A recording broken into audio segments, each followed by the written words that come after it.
Today we will take the session number 15th, function overloading.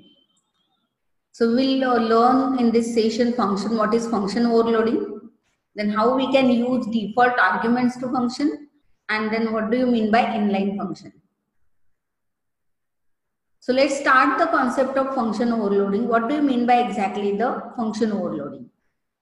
तो आपको तो मालूम है कि C में whenever we use the function, तो हम लोग मल्टीपल नेम, जैसे फॉर एग्जांपल अगर एक फंक्शन हमें यूज करना है तो ऐड टू नंबर्स.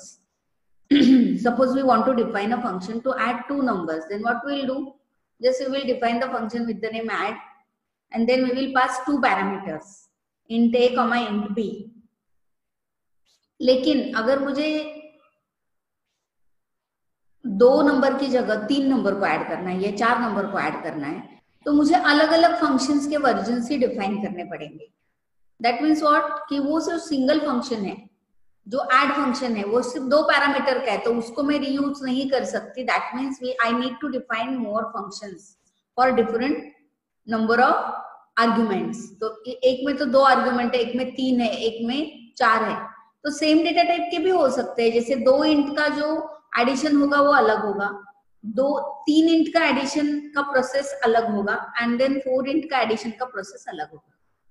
या तो ऐसा भी हो सकता है कि एक टाइम में मुझे 2 नंबर्स, इंटीजर नंबर्स को ऐड करना है, या तो फिर नेक्स्ट टाइम में मुझे एक फ्लोट और एक इंट को ऐड करना है. That means what, these are different types of parameters. तो function overloading is a very important concept which is introduced in C++. Object oriented programming में सबसे इंपॉर्टेंट फीचर है फंक्शन ओवरलोडिंग का. इसमें क्या होता है कि जब हम लोग फंक्शन डिक्लेयर करते हैं, तो अगर हमें 4 अलग अलग पैरामीटर्स को ऐड करना है, तो हमें 4 अलग अलग फंक्शन डिफाइन करने पड़ेंगे, जैसे add 1, add 2, add 3, add 4. और मुझे कॉल करते वक्त भी मुझे याद रखना पड़ेगा कि मैंने 2 पैरामीटर का कौन सा फंक्शन डिफाइन किया है, 3 पैरामीटर का कौन सा फंक्शन डिफाइन किया है. अभी तो हम 2 या 3 की बात कर रहे हैं, तब तक तो ठीक है, but when we will define more than 10 number of functions with a similar functionality, तो हमें याद ही नहीं रहेगा कि कौन सा फंक्शन कॉल करना है. सो this is very simplified concept which is introduced in C++. तो C++ में ये जो कॉन्सेप्ट इंट्रोड्यूस हुआ है, इसमें क्या होता है, तो बेसिकली यूजर का जो रिस्पॉन्सिबिलिटी है फंक्शन कॉल करने का, that is delegated to the compiler itself. तो कंपाइलर को ही ये रिस्पॉन्सिबिलिटी मिल गया कि फंक्शन को जितने भी एडिशन के, जितने सिमिलर टाइप का जो ऑपरेशन है, उसके जितने भी फंक्शन के वर्जन्स बनते हैं, वो 4 हो, 5 हो, 10 हो, वो सबको एक ही नाम से बुलाया जाएगा. That means all the functions will be defined with the same name. Like suppose add, तो add ही नाम होगा 10 फंक्शन का, लेकिन एक add तो 2 नंबर को ऐड करती है, एक add 3 नंबर को ऐड करती है, एक add 4 नंबर को ऐड करती है. तो लाइक दैट, और या तो फिर और भी डिफर हो सकता है, एक add एक इंट एक फ्लोट को ऐड करती है, एक add 2 फ्लोट को ऐड करती है. That means there are n number of versions depending on the requirement. तो यहाँ पे हमें अलग अलग नाम देने की जरूरत नहीं है. Function overload that means what, कि एक्चुअली एक फंक्शन का वर्जन है, लगे लाइक हमने 2 नंबर को ऐड करना है, तो 2 नंबर को ऐड करना है, तो हम लोग बस यूजर को क्या करेंगे, फंक्शन कॉल करेंगे ऐड, और हम लोग 2 नंबर्स भेजेंगे 20, 30. सिंपल. तो अभी हमें वरी करने की जरूरत नहीं कि अरे मैंने तो 10 डिफाइन किए, तो 10 में से मैं कौन सी कॉल करूं. सो यहाँ पे क्या होता है कि खुद कंपाइलर ढूंढता है कि बाबा ये 2 इंटीजर वाला फंक्शन कौन सा है. यस, तो फिर वो क्या करेगा, वो वर्जन वहां पे बाइंड कर देगा at the time of compilation. It will bind that version with that function call. तो जो फंक्शन कॉल है उसके साथ वो वर्जन बाइंड हो जाएगा. Next time as compiler will move forward, again what will happen, now there is one more function which is called add. वापस एक बार add को कॉल किया है, लेकिन यहाँ पे 3 पैरामीटर है. तो अभी compiler again it will go to the class और वो देखेगा कि 3 पैरामीटर का कौन सा ऐड फंक्शन है. तो हमें जिम्मेदारी लेने की जरूरत नहीं, वी विल सिंपली से ऐड को कॉल करो. तो यहाँ पे ऐड को क्या किया जाएगा, first already that one function is called which is with 2 parameter, अभी ये 3 पैरामीटर का function will be overloaded. That means what, कि एक्चुअली ये अर्ली बाइंडिंग में ये कोड को बाइंड कर देता है। Compile time polymorphism function overloading is an example of compile time polymorphism, मतलब एक्चुअली ये फंक्शन मल्टीपल फॉर्म्स में खुद ही जा रहा है, खुद ही कंपाइलर उसको कॉल कर रहा है, like add with 2 arguments, add with 3 arguments, add with 4 arguments, और add with 1 float 1 int, or add with 1 float and another is also float. So there are n number of versions, and then it will just match all the versions by overloading it. So we do not have to worry. So this is very important feature which is introduced in C++, which is known as function overloading. तो देखते हैं हम लोग कि कैसे functions को overload किया जाता है. So function overloading is a concept where same name is used for different functions. तो अलग अलग functions को same नाम यूज किया जाता है. It can differentiate them as long as they have different number of data types or different types of data type. मतलब 2 int मतलब different number of parameters, या तो फिर दूसरा क्या है, different type of data types, एक int और एक float, that means it will become different type of data type, number of data types और different type of data types. तो कैसे हम लोग कर सकते हैं ओवरलोड, तो there are different ways how we can overload the functions. तो हम लोग एक पहला तो है, हमने ऑलरेडी देखा है कि different number of argument, मतलब एक add function में 2 integers है, एक add function में 3 integer को add करना है.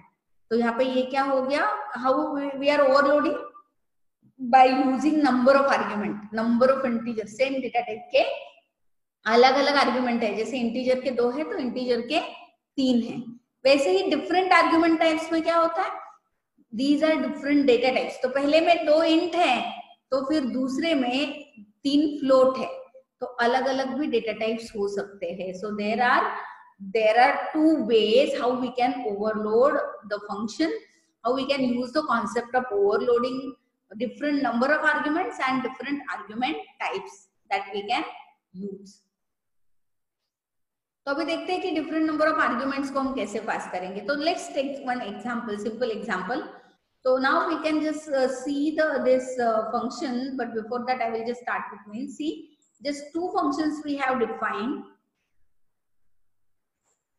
तो पहला जो फंक्शन है, already we started with the program, और यहाँ पे ऐड नाम का एक पहला फंक्शन हम लोग डिफाइन कर रहे हैं जिसको 2 इंटीजर आर्ग्यूमेंट है और उसका रिटर्न टाइप क्या है, इंट है. और यहाँ पे सी आउट में हम लोग a plus be directly answer को डिस्प्ले कर रहे हैं और रिटर्न 0 कर रहे हैं, क्योंकि यहाँ पे हमने इंट डेटा टाइप लिखा है. वैसे ही और एक वर्जन है, now see this version is with 2 arguments and now this version is with 3 argument. तो यहाँ पे हम लोग 3 इंटीजर के आर्ग्यूमेंट्स ले रहे हैं. देखो डेटा टाइप सेम है लेकिन number of arguments are different, पहले में 2 थे अभी 3 है. तो फिर यहाँ पे a प्लस बी प्लस सी करेंगे और ये एक्चुअल हमारा मेन का कोडिंग चालू होता है. मेन में हमने क्या किया, ऐड, और यहाँ पे हमने 20 और 40. तो अभी क्या होगा, this will call this function. So this is compile time polymorphism will take place, early binding will take place and this will map this version with the appropriate function definition. तो ये अप्रोप्रिएट फंक्शन डेफिनेशन इसके लिए कौन सा है, तो a और b, क्योंकि 2 पैरामीटर है, int a and int b में 20 और 40 कलेक्ट होगा और उसका वैल्यू जो है वो डिस्प्ले हो जाएगा स्क्रीन पे. Again it will return back, और बैक आके वापस यहाँ पे क्या होगा, 3 वर्जन का फंक्शन कॉल होगा. सो add with 40, 20 and 30, that means now it will find this version. So देखो now see it has taken the multiple form automatically even if the name of the function is same. Function का नाम same है फिर भी इसने multiple versions में काम किया. So polymorphism, that means taking multiple forms, automatically it will take the multiple form. So this responsibility of calling function, calling appropriate version is given to the compiler. So this is known as function overloading, and function overloading is a example of compile time polymorphism, क्योंकि ये जो सारे versions है वो bind कब हो जाते हैं, तो कंपाइल टाइम में ही बाइंड हो जाते हैं। तो I think you have understood this concept. तो हम लोग एक एग्जाम्पल इसका देखते हैं practical. So here you can see this two versions, we can see the code, and what I will do, I will just compile it.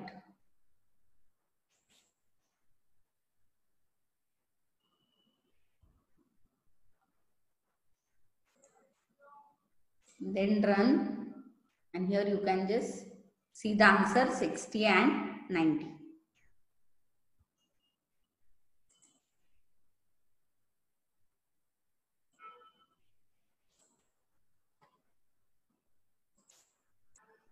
So now let's move to the next type, that is different argument type. अभी हमने देखा कि सारे similar data type के ही argument थे, अभी हम लोग different argument type पे जाएंगे. So again this is also a similar example and very simple example. Again this add method, one is with 2 integer values and second is with 3 float values. So again this version will be binded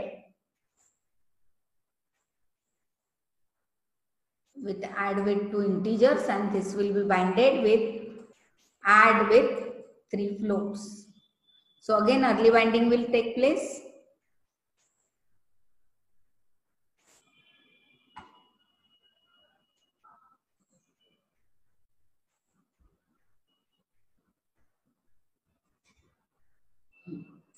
So here this program is open.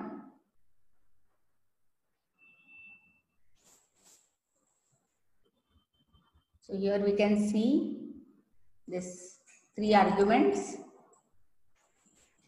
and this it will return the value, and this is simple addition. So we have passed the parameter. This is first function call, this is second function call.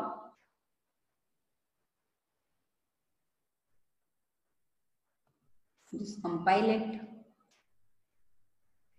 and run it. So here you can see the result. So let's move on. So these are some of the advantages.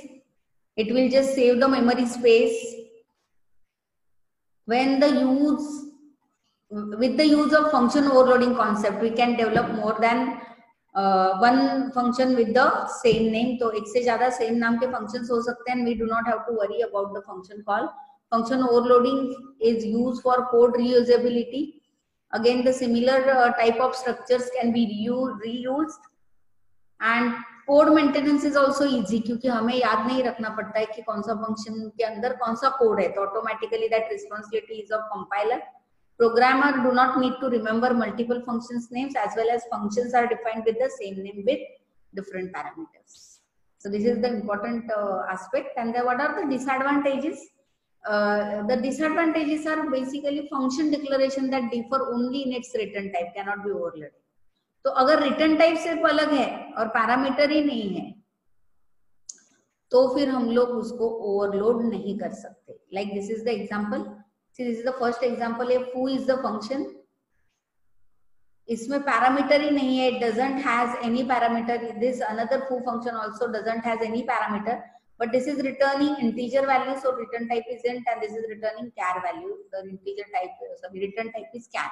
So this type of function you cannot overload, where only return type differs. There should be parameters. Okay, there should be parameters, and say only if return type differs, then you cannot overload it. You have to give different name to that function. तो आपको वो function को अलग ही नाम से define करना पड़ेगा. Member function declarations with the same parameters or the same name types cannot be overloaded if any one of them is declared as a static member function. तो और एक important aspect है, like यहाँ पे function int I, and then again this is function int I, but one function is normal function and another one is static function. So this cannot happen in same program. Static function और normal member function का definition same नहीं हो सकता है. Again उसके parameter भी same है, लेकिन ये फंक्शन ओवरलोडिंग के कॉन्सेप्ट में यूज नहीं किया जा सकता because static becomes the global function which is accessible to everyone. Already we learned the concept of static. तो स्टैटिक में मतलब उसका एक्सेस विजिबल हो जाता है सब जगह पे, लेकिन यहाँ पे ये जो मेंबर फंक्शन है that is inside the class, तो इनसाइड द क्लास और आउटसाइड द क्लास के स्टैटिक फंक्शंस के नाम सेम नहीं हो सकते and it can not be overloaded. तो this rules you have to remember while using this functions. Have an example, very simple example now. Again अलग अलग डेटा टाइप्स है.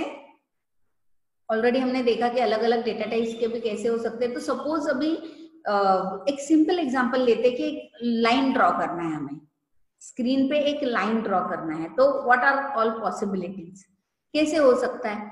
मैं कंप्यूटर को इंस्ट्रक्ट कर सकती हूँ कि सिंपली एक लाइन ड्रॉ करो, तो it will draw one single line on the. मैं बोल सकती हूँ उसको कि क्या डिजाइन में प्रिंट करना है, तो आई कैन से दैट उसमें ना स्टार वाला ना star star star star star ऐसा वाला लाइन प्रिंट करो. तो यहाँ पे मैंने कैरेक्टर डिफाइन कर दिया. या तो फिर मैं बोल रही हूँ मुझे ना बस इतना सा लाइन चाहिए, लाइक 50% विड्थ चाहिए या 30% ऑफ द स्क्रीन मुझे एक लाइन ड्रॉ करना है. So now again here I am defining कि कितना लेंथ है उसका, तो वो लेंथ को भी हम लोग क्या कर रहे हैं, डिफाइन कर रहे हैं.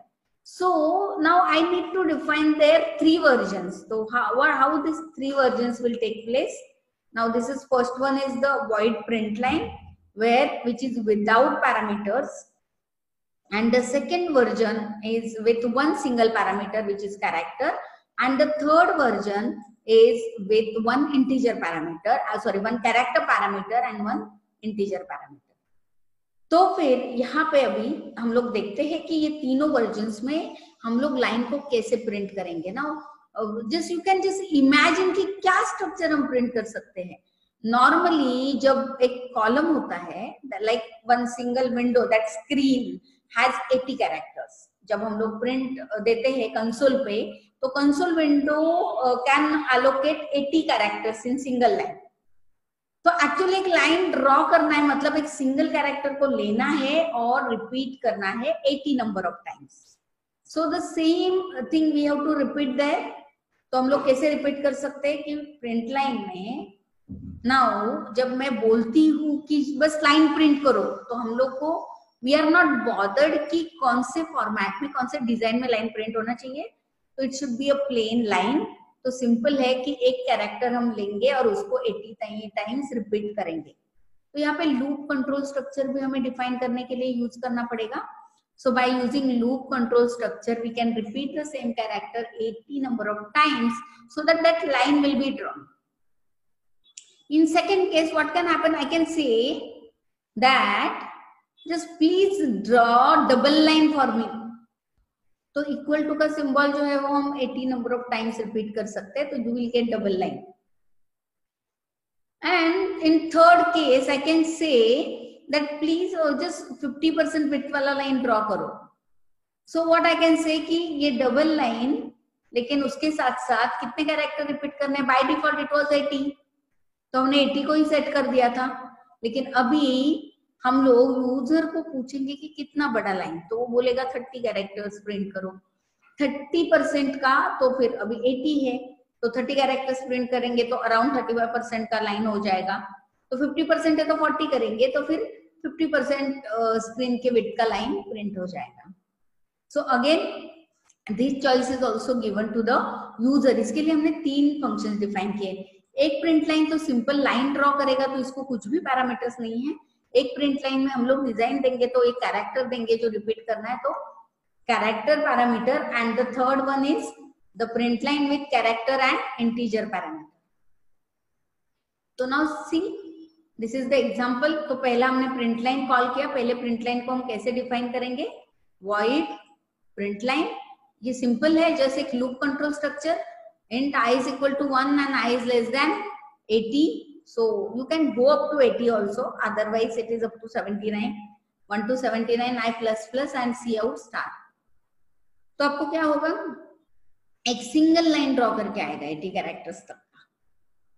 देन बस हमने न्यू लाइन पे गए, वापस और एक लाइन प्रिंट करना है। तो अभी देखो ये सेकेंड वर्जन कॉल कर रहे हैं हम लोग, प्रिंट लाइन विथ कैर। तो अभी हम लोग डबल लाइन प्रिंट करना है तो इक्वल टू साइन दे रहे हैं, और यहाँ पे हम लोग ये प्रिंट लाइन फंक्शन को डिफाइन करेंगे।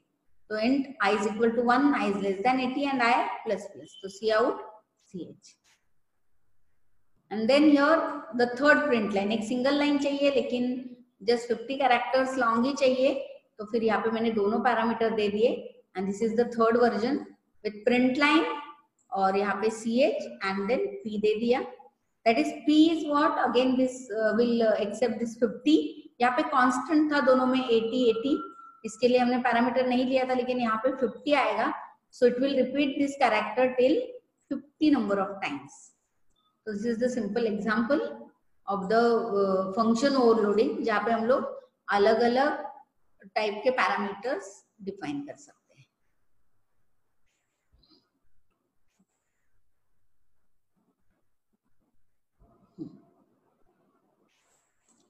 So here you can see the first print line, second print line, and then third print line. So first print line without parameter, sorry, second print line with one char parameter, and third print line with one char and one int parameter. So let's compile the program and run it. So here you can see, so this is overloading function with similar signatures.